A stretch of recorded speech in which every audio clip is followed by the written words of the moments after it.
This video is discussing bombardment. Now, bombardment is only something that only artillery units can do. So remember that anything with a dot is an artillery unit, or if it's got a dot with a cross, it's horse artillery. Let me find horse artillery. There you are. Okay. Now, they're permitted by the phasing player during the bombardment step and by the non-phasing player during the artillery reaction phase step. You can do a bombardment or you can do a normal attack in a combat phase. You can't do both. So, for example, if I was making a normal attack, if I was attacking this hex and there was a unit in there, that old guard artillery unit would contribute 4 strength points to the attack. Obviously that could be modified by weather and things like that. Now, bombardment, you can't bombard an adjacent unit unless that adjacent unit happens to be across an unfrozen or an unbridged riverside. So like there, well, actually it's not a good example because there's a wood in the way which is blocking terrain. No, I can't see one immediately to hand. Right, the bombardment range is either 2 or 3 hexes. That's 2 the target hex, including the target hex. So for your bombardments, you designate your bombarding unit, designate your target, determine your line of sight, determine your bombardment strength, calculate effects of terrain, and resolve on the bombardment table, and execute the results.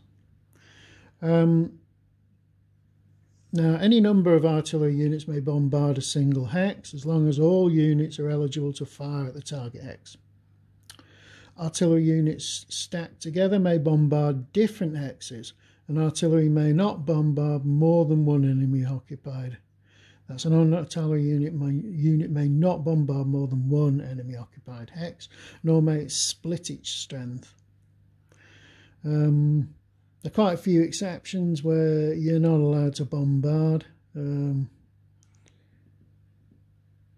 For example, if you're in the woods hex, alone in an enemy zone of control, if the weather is snowstorm, thunderstorm, dust storm, snow, rain, fog, or if the artillery unit is in road march.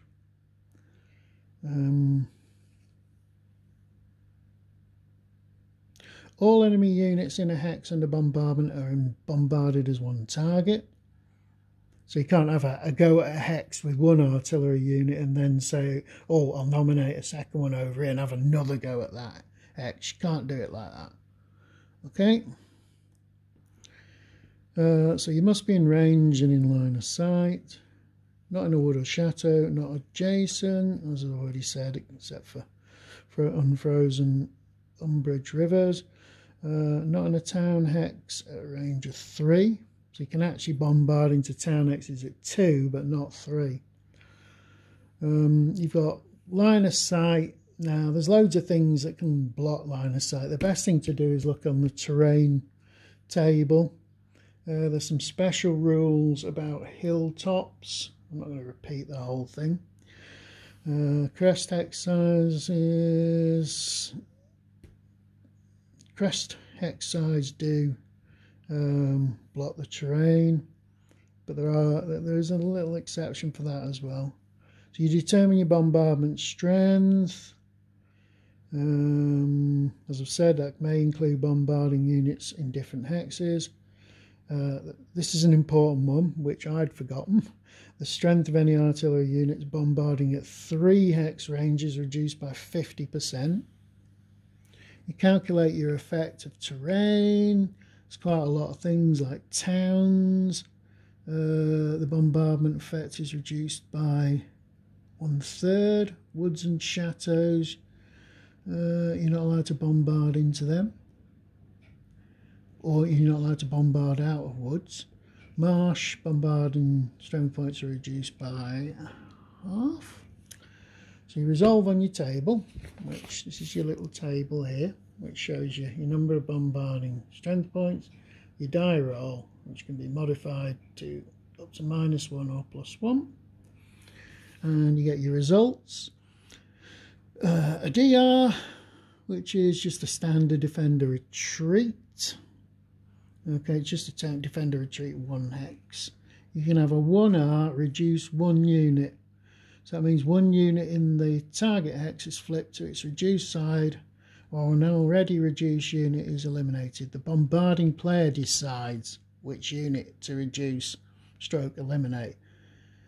The owning player may decide to remain in the hex or voluntarily retreat 1 hex with the remaining units after 1R. Okay. S means suppressed, and 2R means reduce 2 units / steps.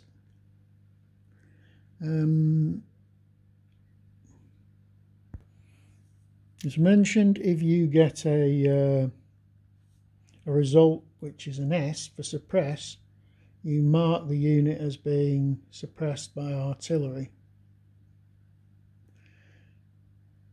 And that affects its combat ability. And you're going to ask me, in what way?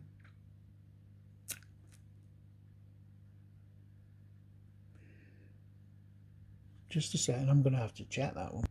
Okay, rather than hold up this video, I'm going to make the assumption that suppression means the artillery unit is applied to artillery units.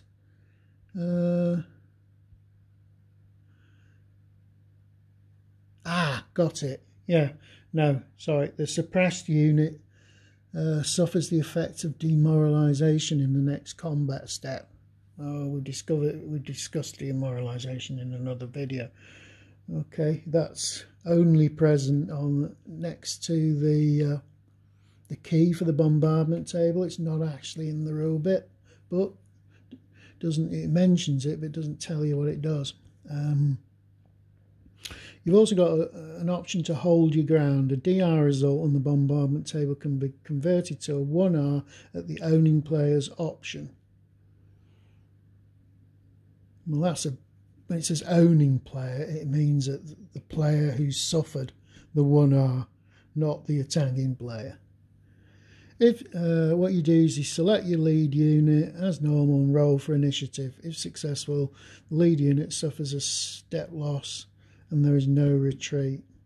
Okay, so obviously if you fail, you still got to retreat.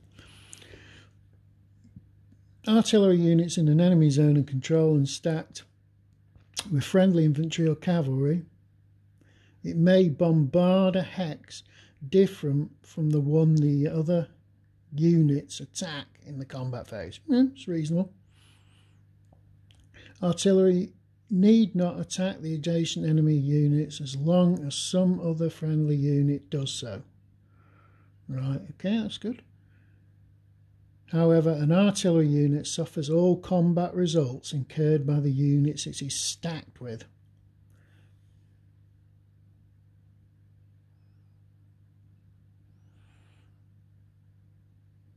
Right, I've already said you can make regular attacks, which when you're in an enemy zone of control, so the artillery unit must attack an adjacent unit, as we'll discuss when we get on to the combat video. I've already mentioned counter battery fire.